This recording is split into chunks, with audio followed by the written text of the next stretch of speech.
turn in. Send it a little bit into that corner.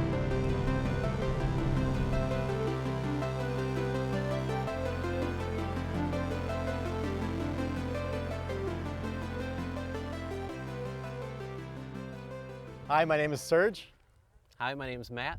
and these are our Toyota GT4s. Although I will say mine's definitely more all-track because it's full all-track. I don't know, man. I don't even know where to start. I think we have to kind of address this. I mean, first of all, how often do we even see this? Do you even know how many of these are in the States or in California? In California, I think there's maybe 5 that I'm aware of. In the U.S., there's probably, I mean, maybe what, 100 or so? Okay. Maybe a couple hundred. And like the lowdown is this is a 1994, right? First year? Okay. 1994, first year, Celica GT4, the ST205. 205, yeah. Generation. This is a JDM model. Was imported from Japan in May of last year, 2019. This one came from Duncan Imports in Virginia. Shout out. Shameless plug. Shameless plug. So like, for example, how much history do you know about like the car when it was in Japan? Like, was it like, I mean, obviously it's in immaculate condition. So are we to assume that's like a one owner, or did they give you that information? Or? That information wasn't available to me. It was, I do think there was one owner that owned it for a while, a period of time. That's my opinion after seeing it for a while, because someone spent a lot of money on the mostly the interior, a lot of electronics. I mean, the head unit that was in it was like this super high-end Japanese head unit that had it had TV antennas hooked up, so you could like watch TV in Japan. As you do. I mean, has like speakers and stuff done in it. So I mean, pre-YouTube, you had to entertain yourself somehow in Tokyo traffic. So yeah, I think someone owned it for a while and did a lot to the interior. I mean, it's immaculate. It's only got 54,000 miles on it, about 77,000 kilometers, something like that. That's fantastic. But pretty much stock on the exterior and engine-wise. It's got some Tane lowering springs, but correct pronunciation, by the way. Yeah. Right, Tane. Yeah. Tane. I don't know. You said it right. Tane, something like that. So yeah, exterior mechanical-wise, it's pretty much stock. And you know, when I first got it, I thought maybe I'll do some mods here and there, depending upon what how it is when I get it. And then when it showed up and I saw how clean it is, how like mint the engine bay is, I realized this isn't exactly one that I want to tear apart and go crazy on with mods. So I'm just going to keep it like this, just original and nice and clean. I think the comment section will easily tell you which direction you should go. Yeah. When like you're faced with a product this clean and this nice, there's little to no reason to mod. I mean, I think you're right. There's some that are showing up online right now where it's like Matt and I, we talk a lot during the day, and we're always constantly like shooting each other like these Craigslist, eBay, bring a trailer ads, and it's almost like sometimes we're both in unison saying, why would you even import that? Like this car had a very like hard life. It's only left to basically be a front clip for something or a mod. But this thing, I mean, it's absolutely immaculate. And also, I think a lot of people, and especially since that's kind of the questions I've been answering with the 185, is like for the US audience in particular, like top 5 differences between the last or the second to last gen Celica that we got in the US to this one. Like, what were like the top 5 differences for like the GT4 versus the US spec Celica that came in? So, I mean, the biggest difference is obviously all-wheel drive. We only got the front-wheel drive Celicas in the US. And then the engine is a big one. It's the 2-liter 3S-GTE. Similar to that was in the turbo MR2s. So in the U.S. we only got naturally aspirated front-wheel drive versions. Here we get the, in Japan they got the the tuned up rally car. I mean, it was built as a homologation rally car, and that was really the biggest inspiration behind me getting it. Was I'm a huge rally fan. I've been, going to rallies. When I lived in Michigan, I would go to Snowdrift, Lake Superior Performance Rally, just a big rally fan. So when I saw that this was available to import, I had to jump on board right away. So that's 3. Let's see, So, what would be so like 3. number 4? So number 4. I mean, the spoiler, right? The spoiler, the spoiler, yeah. And we got the wing risers on it, like the WRC cars had. Aesthetically, I believe these are wider than the stock US models that we got. These are, the GT4s are pretty wide. It's got some big hips on them. Nice. Yeah.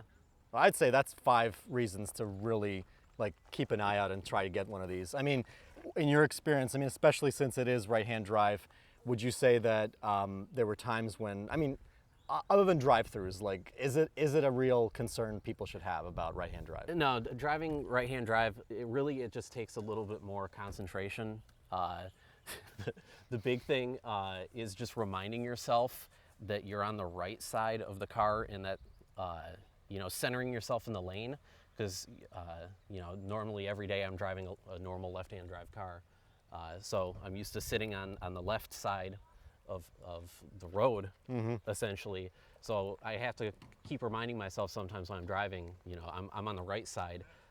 Sometimes I'll find myself, slowly drifting to the left side of the lane, and it's a habit I have to, knock out of my head. Cool. All right, I think it's time we walk around these cars, take a closer look, go a little in depth. Ready for that? All right, let's do it.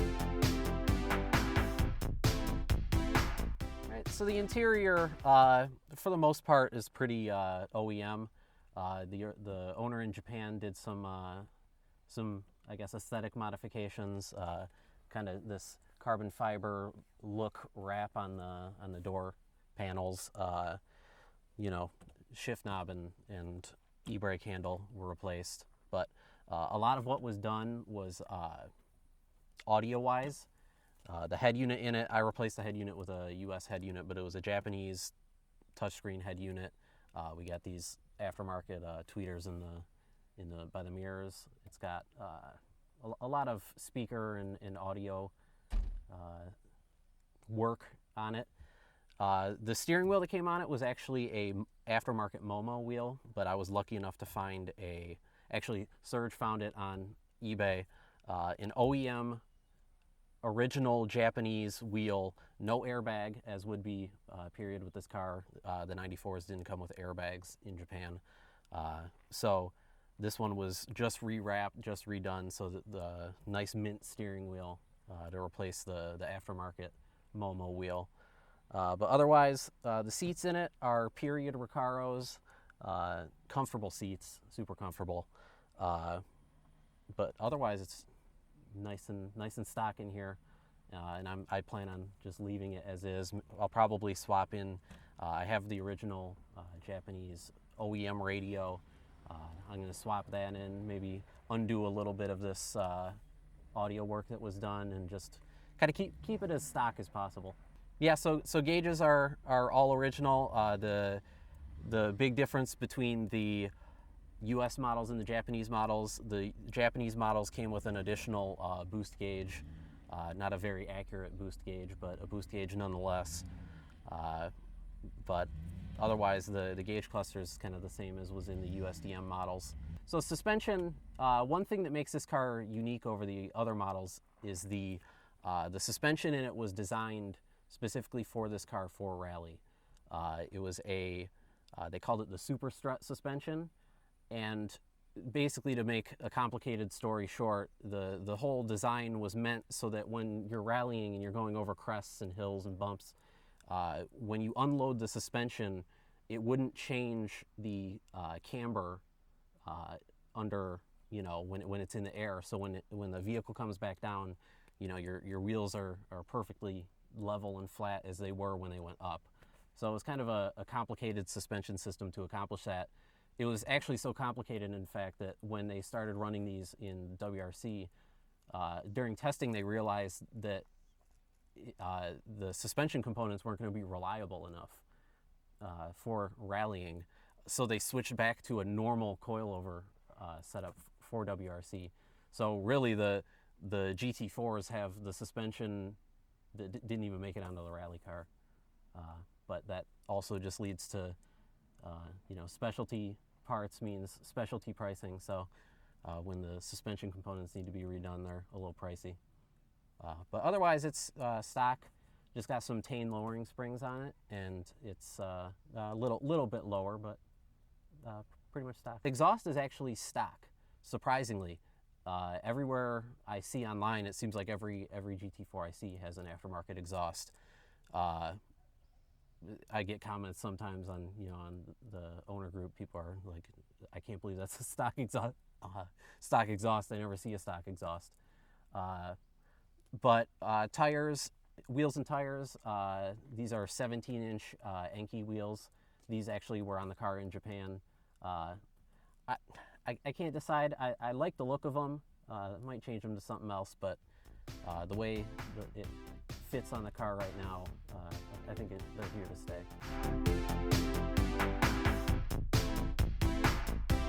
So first thing to notice, this is old school turbo technology, not the new super fast spooling stuff that we're used to these days. So this, there's definitely some lag. Definitely not going to hit the power band until above 4,000. So got to keep it in the power band and keep it in the boost to keep it moving quickly. I know a lot of newer cars, especially got a Fiesta ST. They got the newer, smaller turbos. It's all about low end torque and the newer stuff, like the newer Fords.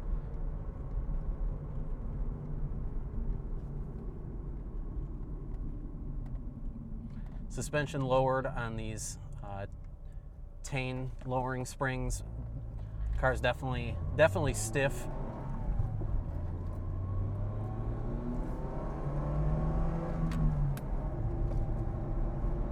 Definitely not rally mode anymore, but it hooks up and it grips through the corners. One big distinction here in the US is this is it's a Japanese car. It's got the JDM ECU. Japanese fuel is actually a higher octane than ours when you look at the RON rating, the RON. So the Japanese premium in this car would be about, I believe, 95, 96 octane compared. We do the conversion to the US. So California 91 doesn't really cut it, unfortunately, with this. So it brings power down a little bit, but just cruising today, so no need for high octane. A little bit of a clearing. Don't run over pedestrians.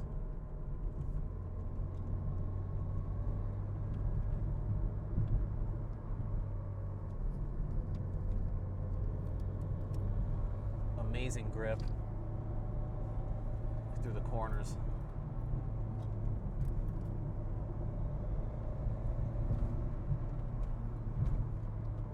Car feels extremely planted. Not much movement front or back through the corners, just extremely stable.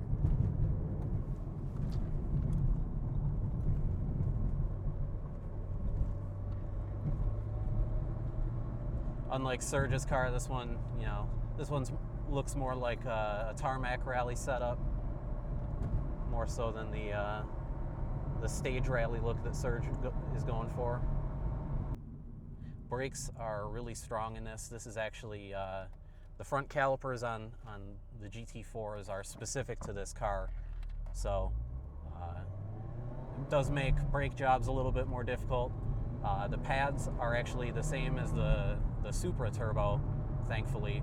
However, the rotors are specific to the GT4, so that can make doing the brakes a little bit more complicated than you would like it to be, but the joys of owning a Japanese car. Whip a U-turn here when it is safe to do so. Get going the correct direction.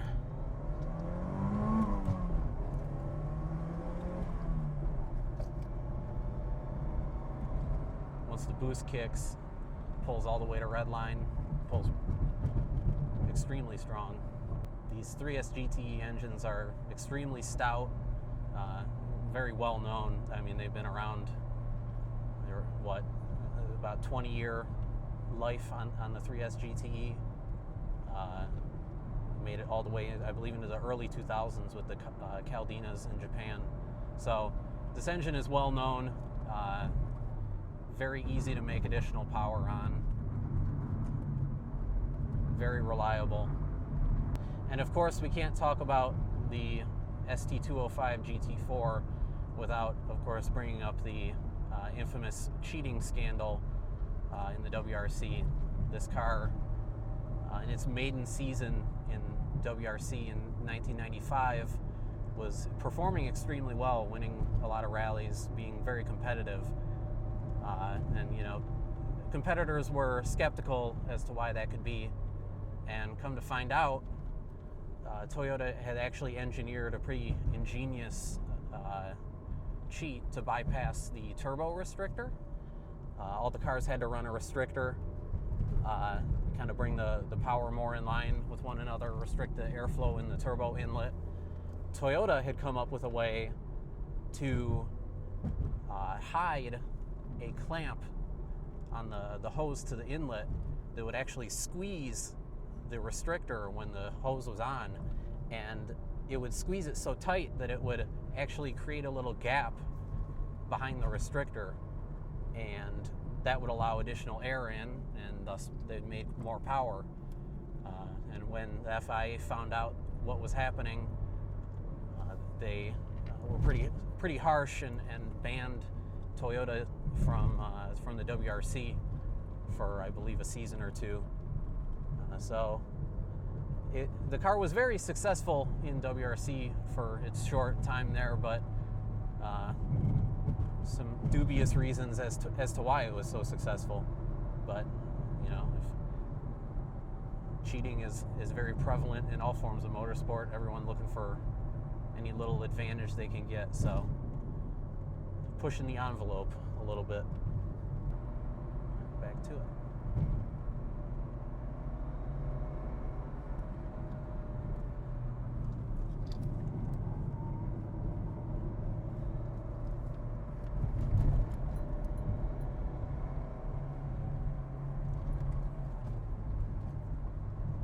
Originally wasn't planning on this being a canyon car for myself, as got another car I like to take to the canyons, but this thing handles so well and grips so well that I've actually found myself taking this out to the canyons more often than I thought I would, because it just handles so well. AC doesn't exactly work to peak performance, and that can be a problem, especially because a lot of these are pre-R134A, so they run older refrigerant. So thankfully this one is cooling nice on this hot day. Great turn in. Let's send it a little bit into that corner.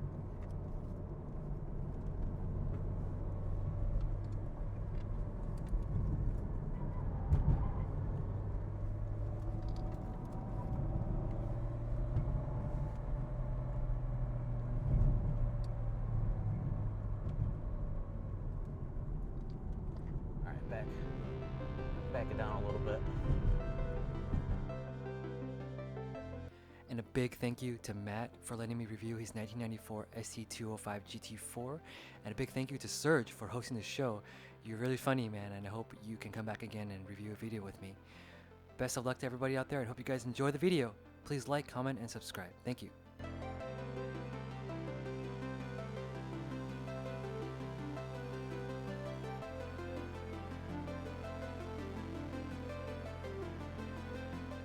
Did you hear me send it through that corner? What the fuck happened? We were so scared.